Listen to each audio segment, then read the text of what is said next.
மோசமாகும் ஷிண்டேவின் உடல்நிலை. எல்லாம் முடிந்துவிட்டது. கடும் அதிர்ச்சியில் தொண்டர்கள்.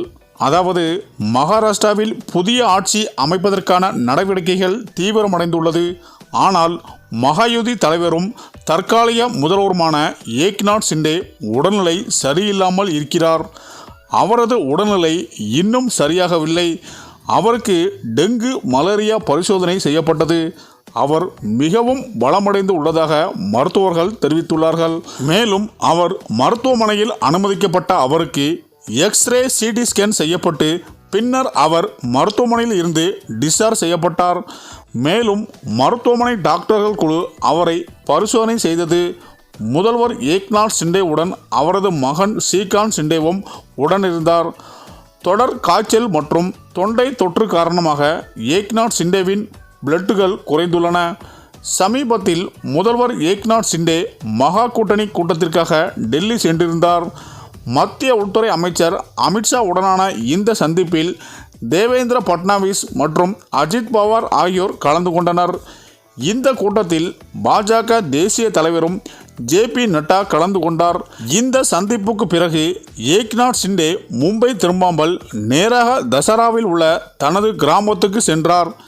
இதனால் ஏக்நாத் ஷிண்டே கோபமடைந்ததாக விவாதம் தொடங்கியது. மேலும் மகாராஷ்டிரா முதல்வர் ஏக்நாத் ஷிண்டேவின் உடல்நிலை முன்னேற்றம் ஏற்படாததால் தானாவில் உள்ள மருத்துவமனைக்கு கொண்டு செல்லப்பட்டார். அவரது உடல்நிலை முழுமையாக பரிசோதித்து மருத்துவர்கள் அறிவுறுத்தியுள்ளனர்.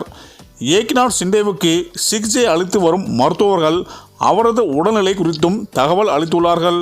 மேலும் ஏக்நாத் ஷிண்டே 2 நாட்களில் இருந்து தானாவில் உள்ள தனது இல்லத்திற்கு திரும்பினார். அதற்கு பிறகும் அவரது உடல்நிலை முழுமையாக முன்னேறவில்லை. அவருக்கு டெங்கு பரிசோதனை செய்யப்பட்டது. ஆனால் அவர் பலவீனமாக இருப்பதாகவே மருத்துவர்கள் கூறினார்கள். இதனால் அவர் மீண்டும் ஓய்வெடுக்க அறிவிக்கப்பட்டார். மேலும் உடல்நல குறைவு காரணமாக ஏக்நாத் ஷிண்டே எந்த கூட்டத்திலும் அவர் கலந்து கொள்ள மாட்டார் என்று அவர் கட்சியினர் தெரிவித்து வந்தனர். இந்த நிலையில் அது மட்டும் அல்லாமல் அண்மையில் நடந்து முடிந்த தேர்தலில் பாஜக அதிக இடங்களில் வெற்றி பெற்றாலும் கூட மகாராஷ்டிராவில் முதல்வரை தேர்வு செய்ய முடியவில்லை. அது ஒரு பக்கம் இருக்க ஏக்நாத் ஷிண்டேவும் மறுபக்கம் பாஜகவினரும் போட்டி போட்டு கொண்டு வருகின்றனர். மேலும் தன்னுடைய மகனுக்கு பாஜகவில் எந்த ஒரு பதவியும் கொடுக்காததால் மனவருத்தத்தில் இருந்த ஏக்நாத் ஷிண்டே தற்போது மருத்துவமனையில் தீவிர சிகிச்சை பிரிவில் இருந்து வருவதாகவும் மருத்துவ தரப்பில் இருந்து சொல்லப்பட்டு வருகிறது. மேலும் இவரை பற்றி சமூக வலைதளங்களில் தவறான தகவலும் வெளியிட்டு வருகின்றனர் என்பதும் குறிப்பிடத்தக்கது என அரசியல் வட்டாரங்கள் கூறி வருகின்றனர். சரி, இந்த வீடியோ பற்றிய உங்கள் கருத்துக்களை கமெண்ட்டில் சொல்லுங்கள். மேலும் வீடியோ பிடித்திருந்தால் லைக் பண்ணுங்கள், ஷேர் பண்ணுங்கள். மறக்காமல் நம்ம சேனலை சப்ஸ்கிரைப் பண்ணிக்கோங்க. நன்றி.